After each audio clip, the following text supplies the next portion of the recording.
Now, just a shout out, this is the moon from the Fountain Tarot, but I noticed from the Anima Mundi Tarot, this moon card, and I was particularly attracted to this moon card too.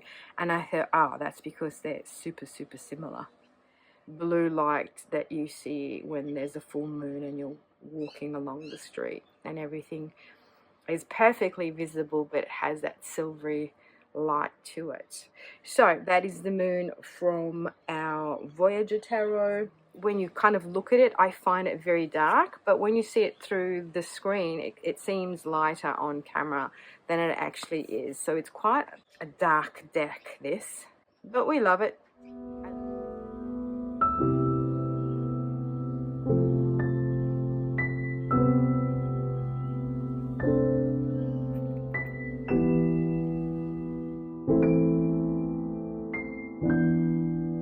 Well, hello everyone, welcome. I'm Katie and this is The Importance of Temperance, and I hope that wherever you are in the world we're doing super well. Today we are here for Top Tarot Trumps, Arcanum number 18. Ooh, the moon. Who doesn't love the moon? I think the moon is one of my favorite cards, as is the star, as is the sun, as is the hermit, as is the temperance. And the Eight of Cups as well. So I've got myself a cup of tea here. I've just sat down after a hive of activity and the neighbor finally stopping using their leaf blower because I pressed record before and the leaf blower went off. So that was fun. Anywho, I digress. So as we can see here, we have the moon from the Rider-Waite-Smith.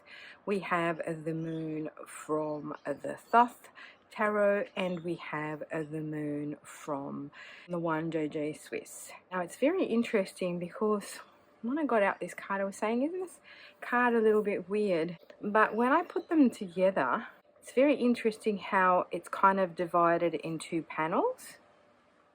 And we have kind of the moon, the two people looking at each other, and then the little creature coming out of the depths, and these sort of columns here imitating these mountains or towers or whatever they may be. Very interesting. So this is from kind of the Marseille tradition, I guess. It looks more of an Italian tradition with the artwork as opposed to the French tradition. Let's then set these aside and let's have a look at some of my favorite moon cards. So just like, let's start with this. This is like my top favorite moon card ever. I absolutely love this moon card. It is so cool. Now, just a shout out, this is the moon from the Fountain Tarot, but I noticed from the Anima Mundi Tarot, this moon card, and I was particularly attracted to this moon card too. And I thought, oh, that's because they're super, super similar. So, the moon card, it's all very mysterious, isn't it, the moon card? The moon card is also about hidden depths, I guess, the unconscious or the subconscious. Sorry, I'm just looking for a card on the side here while I talk to you. It is also kind of those opposing forces, because I don't know if you can see it here, but we've got two wolves on either side. So usually it's depicted as one dog and the wolf, and they're kind of like, that's the wild, unknown, dark side of ourselves, as opposed to the tamed, programmed, mundane side of us, so our wild side and our tamed side. So I guess the moon also wants to indicate that with the two towers, it is also about duality. And most people interpret it as something mysterious, something that we can't quite see, something that is veiled. I don't know how I kind of feel about the moon card. My interpretation of it is more mystical and spiritual than anything else. To me, it just reflects the things that we can't see, but we know they're there, but we can't see them, or you know, we can feel them. I guess because I'm Pisces, and so waters and sort of like this mystic, the mystic waters, I would say, the cosmic waters. I don't know, this water here, it's all a bit rough, but obviously as you accept certain things and you decide to step through behind this rough waters into calmer waters, you discover that it's not as scary as you thought it was. You know, this thing about, you know, being scared of what we can't see, being scared of what we don't know, being scared of the dark, all this association with the dark as evil, as bad, as whatever it is. I mean, it's been centuries of programming, you know, everything called the occult. Ooh, be careful of the occult. When occult simply means you can't see it because it is obfuscated, it's hidden. It's not because it's dark and it's evil and it's bad. So there's a lot of that kind of stigma attached, I guess, to the darkness, to the night. And I guess because the moon is in the night sky, it kind of tends to represent the mysteries, the mysterious, the unseen. And also the moon is associated with feminine energy. And do we not all know how women were perceived for centuries as these evil creatures trying to subvert these innocent men who, you know, were loth to give away their virginity? It was the woman that was tempting them, right? It wasn't them that had a problem with lust. So yes, there's all these connotations to the moon that I don't see it as a dark card. I don't see it as a negative card. When the moon comes up for me, it's just more about having to dig deeper. Let's say having to dig deeper. There's something more beneath the surface that needs to come out. Tuning in to your spiritual side, so your sort of inner knowledge, your sixth senses, tuning into your female intuition, that kind of thing.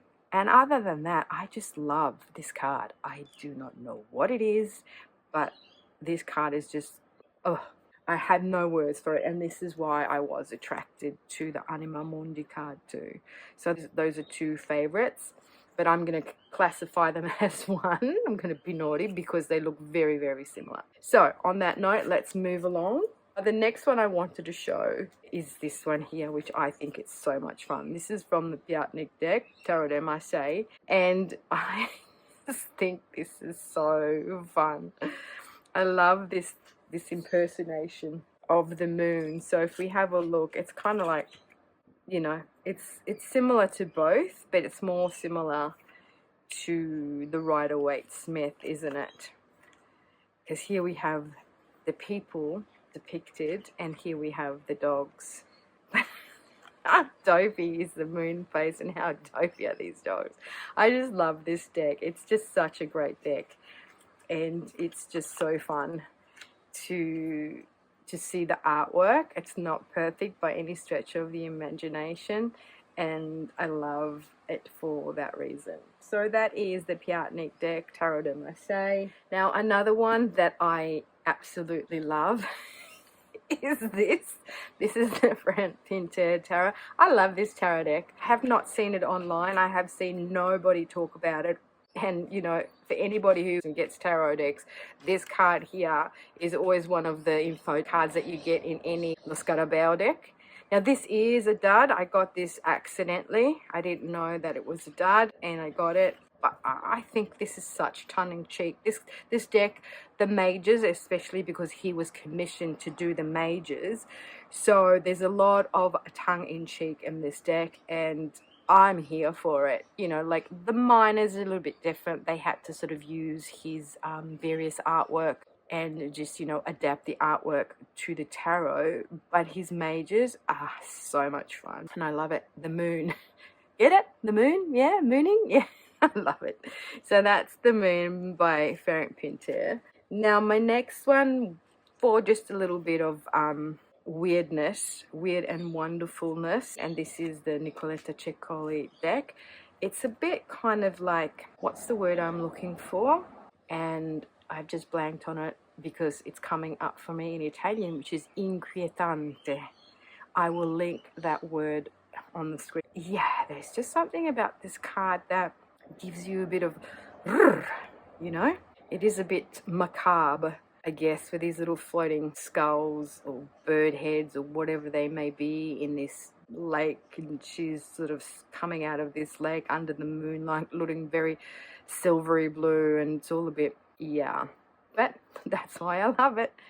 I love it because it kind of gives you these weird vibes. And so for those that interpret the moon as being a bit weird and quirky and underworldish, this card is actually a really good one to embody all those feels. All right, so my next moon card is from the Mystic Masters, from Danny Mystic. You guys on tarottube might know Danny Mystic. She's got a YouTube channel. This is her deck that she's made, and she's used sort of you know, old school artwork, classical artwork, hence why the Mystic Masters from back in the day, the masters who were drawing and making artwork and doing all those famous paintings. And then she's kind of made that her own and adding these sort of deep colors. Now, when you kind of look at it, I find it very dark, but when you see it through the screen, it seems lighter on camera than it actually is. So it's quite a dark deck, this, but we love it. Oh, I think it's about to rain. Oh, how very apt for doing the moon. So that is the moon card from Mystic Masters from Danny Mystic. I know I'm being cheeky and I'm doing more than I should, but two more, guys, two more. How many did I show? 1, 2, 3, 4, 5. So 6, which is the moon from the Voyager Tarot. And I'm also going to sort of like honorable mention to this moon here from the Shadowscape Tarot. I really like this card. Out of the Star and the Sun, so the luminaries in this deck, the moon speaks to me the most. I love a collage deck of late. I've been going down this rabbit hole of enjoying these. I think this would be analog. The Voyager was one of the first collage decks, so I believe it is analog. I'm not entirely sure, but I just love all these images put together, you know, the wolf howling, and then you've got the moon, and you've got the phases of the moon, and then I guess these wings are from night birds. Could they be owls? You've got the two wolves howling here. You've got dolphins. There's a lot to look at that, I don't know, there's something about it that's very night-like. It's also, I guess, that blue light, you know, that silvery blue light that you see when there's a full moon and you're walking along the street and everything is perfectly visible, but it has that silvery light to it. So that is the moon from our Voyager Tarot. And then just an honorable mention to the Shadowscapes Tarot, just because I don't use this deck enough, and the artwork is absolutely stunning. This moon, I love the way she has a mask, that she's looking at the mask, and then on her hand here she has this heart that's bandaged onto her. So I'm not entirely sure what that kind of wants to represent. Does she go with the heart, or does she go with a persona?